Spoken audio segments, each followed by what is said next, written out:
गासै बिथिंनिफ्राय रैखाथि होनानै जोंनि थामोनथा माहारि जौगानायनि बा माहारि थांना थानायनि मोन्थोरफोरखौ जों रायजोफोरनि गेजेराव रायजोखौ सिबिनाय, रायजोनि समाजनि हाबा मावनाय, माहारिनि हाबा मावनाय, बे मोनसे थांखिजों जों हाबा मावबोदों। फरायसा फरायसुलिफोरखौ जोथोन लानांगौ, गुन गोनां सोलोंथाइ जोंनो नांगौ आरो बे बिथिंखौ नोजोर बोनानै सोलोंथाइनि सायाव बांसिन नोजोर बोनानै गुरुत्त' होनानै खामानि मावनाय जादों।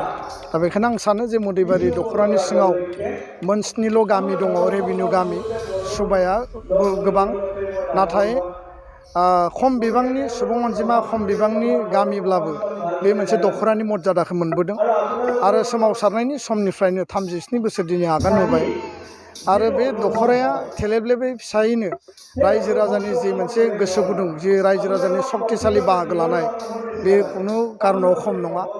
उदालगुरि जिल्लानि खोलाहा दिनै गोबां गोग्लैसोनाय, बेखौ जौगाहोनांगौनि बाथ्रा दङ।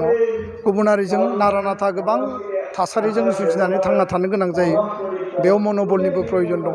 आं बेखायनो खावलायो जे मदैबारि दख'राया स्ट्रंलि खामानि मावनांगोन, रायजो राजाया दख'रा आफादजों मदद होनांगोन, होमबानो जोंनि हारिनि आरो समाजनि थाखाय मावनो लानाय जे थांखिफोर, बे थांखिफोरा जाफुंसारगोन होननानै आं सानो। गोजोन्थों।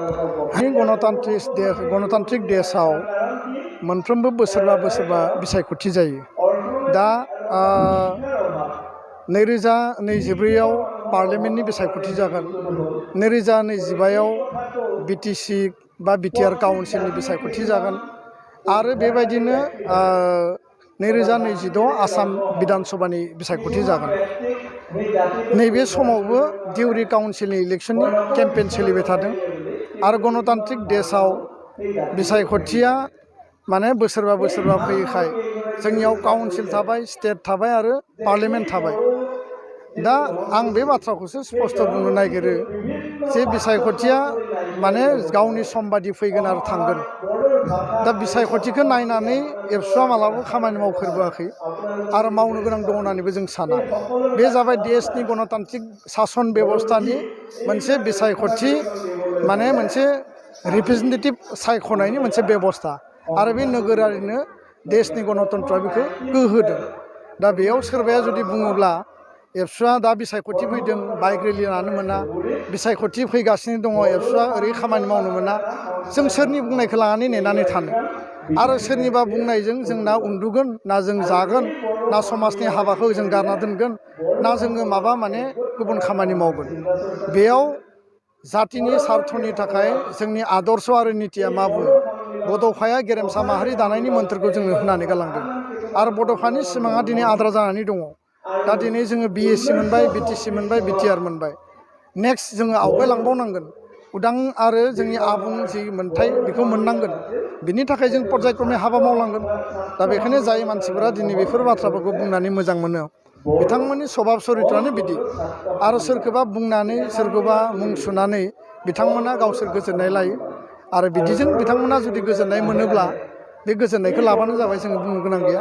खिन्थु हारिया जे जेंना दङ, हा हुनि सायाव एवारनेस लाबोनो गोनां दङ, हा हुखौ लानानै जोंनि माहारिया सांग्रां नङा, अथ'सो जों सन अफ दा सयल भुमिपुत्र होननानैबो जों बुङो। बेलेन ब्लकआ जोंनि बेंनायनि दायथ'आ जोंनि, सरकारा जेसेबां दायथ' दं जोंहाबो दायथ' दङ। सोलोंथाइखौ लानानै सांग्रांथि लाबोनाय खामानिया जोंनि। दा कम्पिटिसननि जुगाव सोलोंथाइया जुदि कम्पिटिटिभ जायाबा जों कुनु जायगायाव जायगा मोननाय नङा। फारसेथिं नोङो ड्राग्स, जौ जुवा, दायना दायनि, उन्दै बैसोआव हाबा जानाय, मानसि लांखारनाय, बे बिराद मोनसे इन्टारनेल माने बेमार बायदि, मोनसे महामारि बायदि साग्लोबनानै दङ। बेखौ जोङो बादा होनांगोन, बन्द' खालामनांगोन आरो जोंहा एकर्ड बायदियै जिखिनि दफा मावफुंजानांगौ आरो जिखिनि मावफुंजाबाय, बिनि सायाव जों रायजो राजानो मिथिहोदों। नङाबा रायजो राजाया सानगोन जे एकर्डनि दफाया मावफुंजायाखै, एकर्डआ मा जाखो, माला मावफुंजागोन। बिनि सायाव जेब्लाबो रायजोनियाव मोनसे सोंलु थायो। बे बाथ्राखौनो जों गामियाव फोरमायदों आरो रायजो राजाया जोबोद आग्रहै, जोबोद गोसो गुदुङै जोंखौ खाम, सिफुं, जथा लानानै जोङो माने मोसानानै आरो बेम पार्टि लानानै जोंखौ बरायदों। डेट मिन्स रायजोआ जोंखौ वेलकाम खालामदों। सोरबा सासेया बेबायदि बुंनायजों जोंनि हाबाफारिया थाद'नायनि बाथ्रा गैया आरो बेबायदि मानसिनिखौ साननानै एबसुनि एजेन्डाया मालाबाबो माने डाइल्युट जाया, बरन्सो जों सक्तिशालि खामानि मावगोन। गोजोन्थों।